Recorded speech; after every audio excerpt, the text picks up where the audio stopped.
د چین صدر هم اخر امریکای ته ډونالد ټرمپ ته ډیر غوسه کې یو اهم پیغام جاری کړی دی. چین هم اخر میدان ته راوروره. ټرمپ ټالته د اسرائیل مدد کوي. دلته چین د ایران په فیور کې میدان ته راغلی دی او امریکای له پسترګو کې سترګې ورکړي دي او یو زبردست پیغام ولا جاری کړی دی. د چین صدر امریکای له ویلي چې ډیر مس بنه کېږي که تاسو چری وایي چې د دنیا زمونږ په وجه باندې چلی یا د دنیا مونږ چلو نو دا د تاسو سوچ ته دا تاسو وهم دی. د دنیا تاسو نه بغیر هم چلی دی شي نو هر معاملې کې ګوتې مو اخی او ایران ته دمکیانې مو ورکوي. دا د ایران خپل معاملې ده. دې معاملې سره د تاسو کار نشته او دا معاملې تاسو نور هم خرابوي.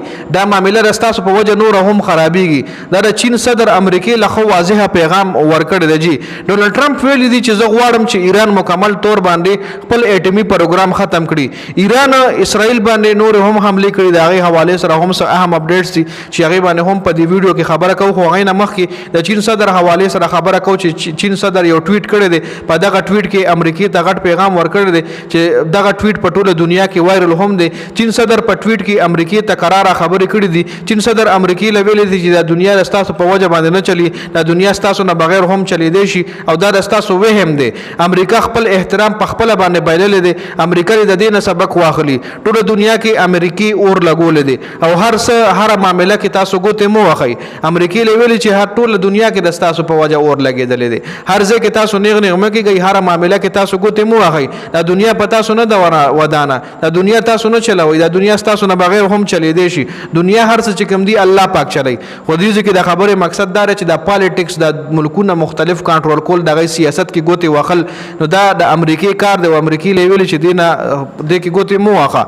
بل د چین ترجمان هم ویلي چې ټرمپ بیانات داسې دي چې لکه اور لګیدل وي او ټرمپ په پټرول اچي. لکه ټرمپ چې دا کم قسم ټویټ کوي او کم بیان جاری کوي نو دا څه چې ټرمپ نور هم اور لګي. یعنی ټرمپ په ایران دباو اچي. نو چین ترجمان ویلي دي چې امریکا د ایران ته دمکانې نه ورکوي بلکې معاملې د ختم کړي بلکې سوي نیوټرل دی اوسي او صحیح خبره دی کوي. بل طرف ته ټرمپ د خپل خواهش اظهار کړی دی. ټرمپ ویلي دي چې زه غواړم چې ایران د خپل اټومي پروګرام ختم کړي او ایران د ټوله اټومي اسلحه زمونږ حواله کی او جوهري پروګرام دی مکمل ختم کی. او که ایران وای زمونږ نه مني نو د ایران حالات په نور هم مونږه خراب کو. ټرمپ دا هم ویلي دي چې ایران کې چې کم د ایران ښار تهران اده خالی کړل شي. لکه دا خبره کول لکه اوس ټرمپ وایي چې د ایران ښار تهران د خالی کړل شي. مطلب دا یو قسم له ایران له دمکی ور کړی دا چې په دې باندې هم ټول دنیا دا خبر راوچته کړی دا چې د پکې څه کار دی چې دی وایي د ایران د تهران ښار خالی کړلی.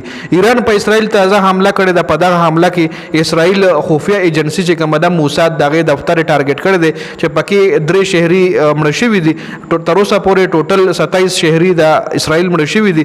امارات کې اور هم لګېدل. ډېر غټ نقصان مختلف اماراتونو ته ورکړی دی. جی نو ټرمپ ته د چین صدر یو زبردست پیغام یو ډېر قراره پیغام ورکړو چې ما په دې ویډیو کې در سره شریک کوم.